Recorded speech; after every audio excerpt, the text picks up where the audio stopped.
ऊधम सिंह नगर जिले में एक पिकअप चालक ने अपनी जान जोखिम में डालकर 3 युवतियों की जान बचा ली। मुरादाबाद निवासी अमित कुमार कांच का सामान लेकर दिनेशपुर जा रहा था। गदरपुर मतकोटा मार्ग पर सामने से एक स्कूटी पर सवार 3 युवतियां आ गई। टक्कर से बचाने के लिए अमित ने पिकअप मोड़ दी, जिससे वाहन अनियंत्रित होकर नाले में जा गिरा। बताया जा रहा है कि चालक ने समय रहते गाड़ी से छलांग लगा दी, जिससे उसकी जान बच गई। हादसे में चालक घायल हुआ, जबकि स्कूटी सवार तीनों युवतियां सुरक्षित हैं। चमोली जिले के नारायणबगड़ से बेहद दुखद खबर सामने आई है।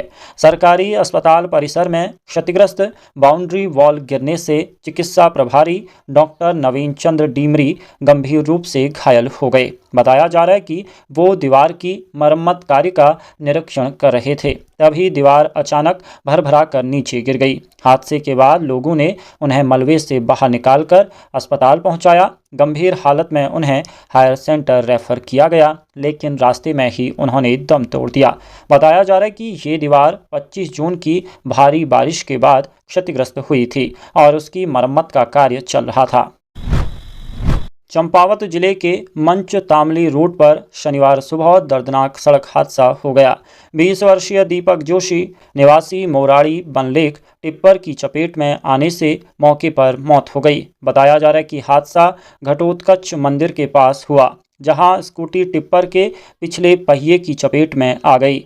हादसे के बाद चालक मौके से फरार हो गया। सूचना मिलते ही पुलिस मौके पर पहुंची और शव को पोस्टमार्टम के लिए भेज दिया। पुलिस ने वाहन को कब्जे में लेकर मामले की जांच शुरू कर दी है। हरिद्वार से दुखद खबर सामने आई है। भंडारा करादू बाबूजी के नाम से मशहूर रमाशंकर गुप्ता का निधन हो गया है। बताया जा रहा है कि उनका शव हर की पौड़ी के पास एक सार्वजनिक शौचालय से संदिग्ध परिस्थितियों में मिला। सूचना पर पहुंची पुलिस ने शव को जिला अस्पताल की मोर्चरी में रखवाया है। फिलहाल पुलिस उनके परिजनों की तलाश कर रही है और मामले की जांच जारी है। रमाशंकर गुप्ता जरूरतमंदों के लिए श्रद्धालुओं से भंडारा कराने की अपील करते थे और सोशल मीडिया पर उनकी भंडारा करा दो बाबूजी वाली आवाज़ काफ़ी लोकप्रिय हुई थी।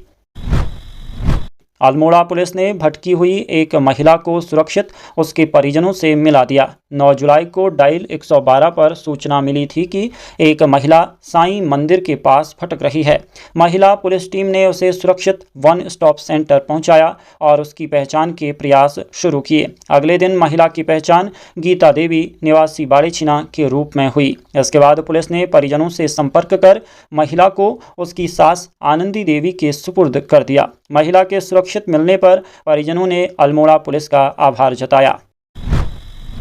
पिथौरागढ़ जिले के मुनस्यारी के चिनखाली गांव के 26 वर्षीय वीरेंद्र सिंह तोमक्याल इन दिनों चर्चा में हैं। वीरेंद्र एक गोल्ड मेडलिस्ट MMA फाइटर हैं, लेकिन अपने सपनों को पूरा करने के लिए शादी समारोह में पार्किंग ड्यूटी भी करते हैं। वो बताते हैं कि MMA की ट्रेनिंग, डाइट और प्रतियोगिताओं पर हर महीने करीब 20,000 रुपये खर्च होते हैं। पिता पर बोझ न पड़े इसलिए वो खुद मेहनत कर रोजाना 500 रुपये कमाकर अपनी ट्रेनिंग का खर्च उठाते हैं। वीरेंद्र अब तक कई बॉक्सिंग और MMA प्रतियोगिताओं में गोल्ड मेडल जीत चुके हैं।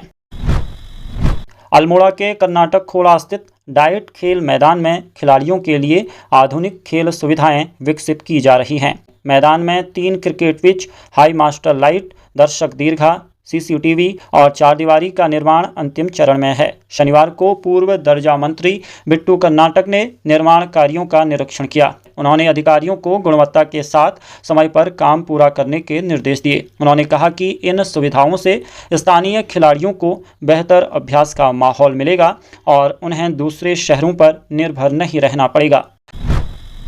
उत्तराखंड के हरिद्वार जिले के लक्सर में बड़ा हादसा टल गया। दुर्गापुर गांव के पास स्कूली बच्चों से भरी जगदम्बनी पब्लिक स्कूल की बस फिसलकर सड़क किनारे गहरे गड्ढे में धंस गई। बारिश के कारण सड़क फिसलन भरी होने के कारण ये हादसा हुआ। बस झुकते ही बच्चों में चीख पुकार मच गई, लेकिन स्थानीय लोगों ने सभी बच्चों को सुरक्षित बाहर निकाल लिया। गनीमत रही कि इस हादसे में कोई बच्चा घायल नहीं हुआ।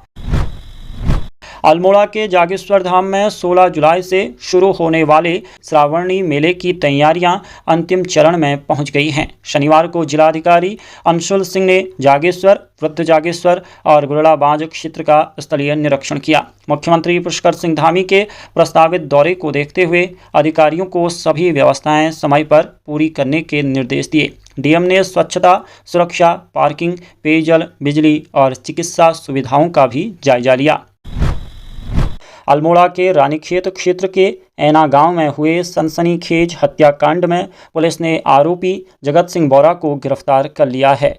आरोप है कि उसने पुरानी रंजिश में 19 वर्षीय सागर सिंह की धारदार हथियार से मौत के घाट उतार दिया था और बीच बचाव करने आई उसकी बुआ और बुजुर्ग महिला पर भी जानलेवा हमला किया। घटना के बाद क्षेत्र में भारी आक्रोश फैल गया। पोस्टमार्टम के दौरान बड़ी संख्या में ग्रामीण रानीखेत कोतवाली पहुंचे और आरोपी को कड़ी सजा देने की मांग करते हुए प्रदर्शन किया।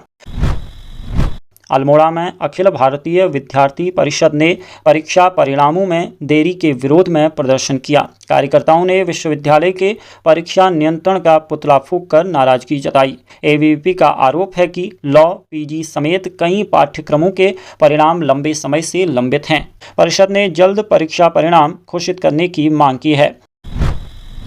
नैनीताल के चर्चित नरेश पांडे मामले में बड़ा कानूनी मोड़ आया है। जिस युवती की शिकायत पर नरेश पांडे के खिलाफ मुकदमा दर्ज हुआ था, उसी युवती को अब पुलिस ने आरोपी बनाकर अदालत में पेश किया। पुलिस ने उससे करीब 12 घंटे पूछताछ की और कोर्ट से पुलिस रिमांड की मांग की, लेकिन अदालत ने रिमांड देने से इनकार करते हुए युवती को 30,000 रुपये की निजी मुचलके पर जमानत दे दी। पुलिस का आरोप है कि युवती ने नरेश पांडे की अन्य महिलाओं से संपर्क कराने में मदद की थी। हालांकि इन आरोपों की पुष्टि अभी जांच और न्यायिक प्रक्रिया पूरी होने के बाद ही हो सकेगी।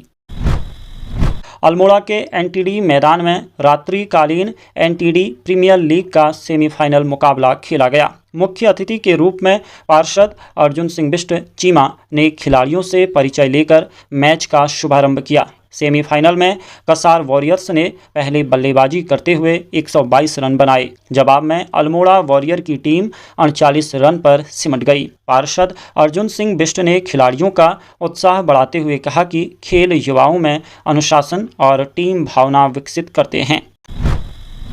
देहरादून में special Olympic Bharat national figure and speed skating championship का शुभारंभ हुआ। इस दौरान खेल मंत्री रेखा आर्या ने कहा कि उत्तराखंड की नई खेल नीति में स्पेशल कैटेगरी के खिलाड़ियों के लिए विशेष प्रावधान किए जाएंगे। प्रतियोगिता में 11 राज्यों के 100 से अधिक खिलाड़ी हिस्सा ले रहे हैं।